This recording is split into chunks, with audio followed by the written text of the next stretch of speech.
Assalamualaikum warahmatullahi wabarakatuh.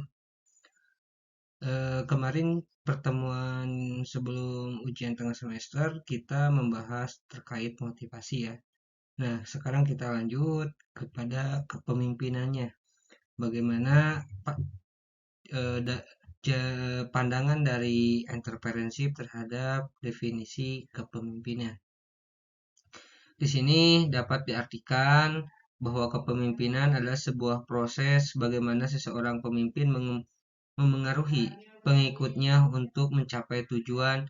Organisasi kepemimpinan berasal dari kata pimpin yang memuat dua hal pokok, yaitu pemimpin sebagai subjek dan yang dipimpin sebagai objek.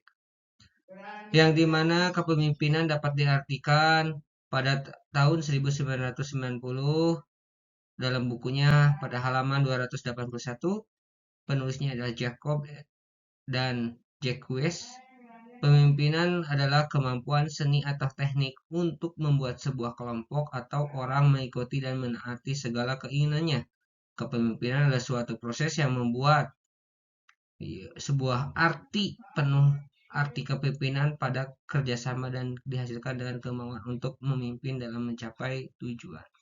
Jadi kepemimpinan itu bukan hanya untuk berdirinya dari diri sendiri yang merasakan bahwa dirinya adalah sebuah pemimpin. Namun, kepemimpinan itu ketika memiliki sebuah pendapat, memiliki sebuah peluang, harus ada komunikasi dan kesepertujuan dengan kelompoknya. Tidak hanya mempergunakan tekniknya sendiri bahwa sendirinya itu mampu dengan mempergunakan ide pokoknya, ide-ide cemerlang dari diri sendiri. Tidak seperti itu. Jadi bahwa dalam pandang entrepreneurship, kepemimpinan itu harus ada kesetujuan dulu dengan sebuah kelompoknya, bahwa sehingga harus ada timbulnya sebuah kerjasama yang dimana sebuah ide dari kepemimpinan itu harus ada masukan dari kelompoknya. Jika mana tidak ada, pemimpin itu harus berhak menanyakan bagaimana masukan yang lebih baik. Begitu. Nah, di sini kita pandang dari posisi moral dan spiritual dalam kepemimpinan. Unsur iman ataupun spiritual sangat penting dan menjadi penopang dalam model kepemimpinan sehingga diharapkan dapat mengedepankan kereligiusannya dalam melaksanakan tugasnya, lebih beretika dan bermoral, jauh dari anarkisme, rasisme, maupun perlakuan diskriminatif lainnya. Ini menurut Arkadius Banawa pada tahun 2014. Nah, maksud di sini, jadi kepemimpinan itu tidak boleh mengunggulkan agamanya sendiri dalam sebuah kelompok yang di dalam kelompok tersebut ada yang berbeda agama. Sehingga kita di dalam membangun sebuah usaha itu kita dapat menyaring sebuah keilmuan dari agama luar, bagaimana tata cara teknik-tekniknya sehingga kita dapat mengkolaborasikan dengan ilmu agama kita sendiri dengan agama yang lain, tapi tidak bersinambung ataupun tidak bertolak belakangan dengan keilmuan agama kita sendiri. Nah, begitu ya. Nah, sifat kepemimpinan ada 8 menurut George R. Terry pada tahun 1992 pada buku halaman 156. Yang pertama penuh energi, memiliki stabilitas emosi. Jadi penuh energi itu penuh semangat. Tidak adanya sebuah kepemimpinan itu loyo ataupun dengan alasan, waduh, lelah Pak, bagaimana dan semacamnya ya. Sehingga datang ke tempat pekerjaannya itu yang paling terlambat. Tidak seperti itu. Justru pemimpin itu harus menunjukkan sebuah bahwa pekerjaan itu harus datang jam segini, harus memberikan sebuah contoh ya. Kemudian ketika ada sebuah problem atau permasalahan di dalam bidang usahanya, itu harus memiliki sebuah stabilitas emosi, tidak gampang marah, tidak gampang mengambil keputusan karena amarah gitu. Yang ketiga, memiliki pengetahuan tentang manusia. Jadi harus memiliki keilmuan psikologi. Bagaimana karakter orang seperti ini, menanggapinya harus seperti apa. Misalkan orangnya punya karyawan, orangnya itu malas ketika kita diberi teguran, sedikit berkecil hati atau pundung gitu ya. Nah, itu bagaimana menyikapinya, harus memiliki teknik itu. Kemudian memiliki sebuah motivasi pribadi. Nah, harus ada kepada diri sendiri tujuan tujuannya sebagai pemimpin itu harus memiliki sebuah misinya. Misi tersebut berbentuk sebuah motivasi pribadi. Nah, begitu. Kemudian kemahiran komunikasi. Nah, berkomunikasinya juga harus enak didengar, harus apa namanya itu, harus nyaman ketika berkomunikasi dengan anggota-anggotanya ataupun karyawan-karyawannya.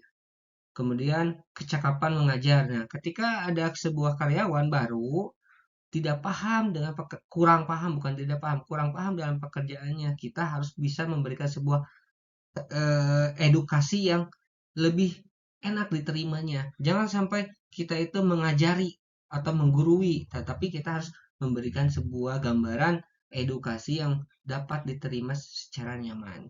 Nah, itu sebagai kepemimpinan. Kemudian kecakapan sosial. Nah, setiap bertemu dengan karyawan itu harus saling sapa, harus senyum, jangan sombong, jangan sampaikan raut muka kita itu terlihatnya orang-orang itu tegas, pemarah, sombong, kemudian orangnya itu tidak ramah, tidak tahu akan sopan santun, jangan seperti itu ya. Itu sebagai kepemimpinan dari pandangan entrepreneurship. Kemudian yang kedelapan, kemampuan teknis. Nah, kemampuan teknis itu harus bisa melebihi. Misalkan begini, ketika kita memiliki sebuah usaha, terus di dalam usaha kita itu ada sebuah alat bantu berbentuk mesin. Nah, kita setidaknya tahu, oh, biasanya kalau mesin tidak bisa hidup akinya yang lemah gitu. Nah, setidaknya tahu sampai sana gitu. Sehingga kita tidak mudah untuk dibohongi oleh teknisi luar, mekanik luar begitu ya. Nah, konsep kepemimpinan ada 5. Kepemimpinan sebagai suatu seni untuk menciptakan kesesuaian pemahaman. Jadi harus sebuah pemimpin itu harus memberikan sebuah satu pemahaman dengan anggotanya. Yang kedua, kepemimpinan sebagai suatu bentuk persuasi dan inspirasi. Nah, kita itu harus bisa membujuk sebuah anggota agar anggota itu dapat mengikuti kita. Bukan kita yang harus menekankan anggota itu secara paksa gitu. Harus mengikuti teknik-teknik kita, bukan. Tapi kita itu harus menunjukkan sifat sikap kita, kedisiplinan kita, sebuah pekerjaan kita, bertanggung jawab dan semacamnya itu harus bisa ditunjukkan kepada anggota-anggota kita. Nah, sehingga anggota itu tanpa ada suruhan, tanpa ada komunikasi secara langsung kepada anggotanya, dia dari kepemimpinan dari kepada anggotanya, sehingga anggotanya secara sendiri ingin mengikuti kinerja kepemimpinannya gitu. Kepemimpinan adalah suatu kepribadian yang memiliki pengaruh. Nah, itu kan. Jadi harus ada sifat-sifat dan watak-watak yang dimiliki oleh kepemimpin gitu. Jadi ketika kita kalau dari orang Sunda itu simaknya gitu ya, simaknya sangat kuat gitu. Orangnya daya tariknya enak tuh dipandang, enak tuh diajak bicara, nyaman tuh untuk sharing gitu terkait pekerjaannya. Nah, gitu harus memiliki watak seperti itu. Yang keempat, kepemimpinan adalah tindakan dan perilaku, sebuah gambaran sebagai serangkaian perilaku seseorang yang dapat berupa menilai anggota kelompok. Nah, kita harus ada penilaiannya. Mau 1 bulan sekali, mau 6 bulan sekali, kita harus ada rapat untuk evaluasi penilaian terhadap karyawan-karyawan atau anggota-anggota ya gitu ya. Yang kelima, kepemimpinan merupakan titik sentral sebagai kegiatan kelompok. Artinya, sebuah kehidupan organisasi dari kelompok diharapkan lahir dari berbagai gagasan baru yang melahirkan berbagai perubahan kegiatan dan seluruh proses kegiatan kelompok. Jadi, kita kita itu harus menunjukkan sehingga ketika apalagi kita harus bisa membedakan ketika ada pergantian kepemimpinan. Nah, misalkan kita sebagai kepemimpinan kedua itu menggantikan kepemimpinan yang pertama yang karena jabatannya sudah habis, misalkan begitu. Nah, ketika kita menunjukkan hal tersebut dari bagaimana gerakan kinerja dari kepemimpinan yang pertama itu, kita harus ada perubahan. Tapi bukan merubah semuanya, itu tidak boleh. Harus kita ada perubahan yang dimana biasanya karyawannya toledor, seringkali ada kecelakaan, terus kurang disiplin. Nah, kita harus merubah yang kejelekan itu. Nah, itu ya. Nah, masih lanjut kepemimpinan tadi yang sampai kelima. Nah, sekarang dari 6 sampai ke 10, kepemimpinan merupakan hubungan kekuatan dan kekuasaan. Nah, di sini kekuatan dan kekuasaan itu bukan jago berantem, bukan memiliki tenaga yang penuh, bukan, tetapi harus memiliki sebuah kewibawaan. Sehingga kewibawaan tersebut anggota-anggotanya dapat menghormati kepada pemimpinnya. Yang bagaimana yang wibawa yang lebih baik untuk dipandang oleh anggota.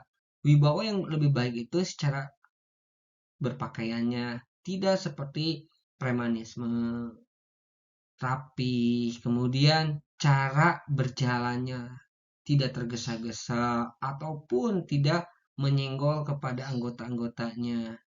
Meskipun dalam keadaan yang sempit, sedang mengantri. Nah, kita itu harus ketika sedang mengantri, sedang absen atau mengisi daftar hadir, kita itu mengikuti dari belakang. Tidak mentang-mentang kita pemimpinnya, kita yang menyusul atau menyenggol kepada orang lain, tidak seperti itu. Nah, itu yang dimaksud dari wibawa ya. Kemudian kekuasaan. Kekuasaan itu kita bukan menguasai orang lain itu bahwa dikuasai oleh kita, bukan, tetapi setiap ada administrasi keluar, kita berhak mengetahuinya, begitu. Kita berhak untuk si karyawan atau anggota itu berhak untuk memberikan sebuah persetujuan berupa tanda tangan terhadap pemimpin kalau kita sebagai pemimpinnya. Tidak semena-mena ya udahlah, jangan, tidak perlu tanda tangan saya, langsung aja. Nah, tidak tidak boleh seperti itu ya, gitu. Yang ketujuh, kepemimpinan sebagai sarana pencapaian tujuan. Nah, kita harus memberikan sebuah apa namanya itu, gift atau hadiah terhadap anggotanya. Misalkan ketika ada evaluasi, nah berhubung karyawan ini sangat giat, berhubung karyawan ini sangat teladan, saya memberikan sebuah hadiah untuk beliau misalkan. Nah, itu agar karyawan lain untuk memandangnya itu lebih semangat lagi seperti itu ya.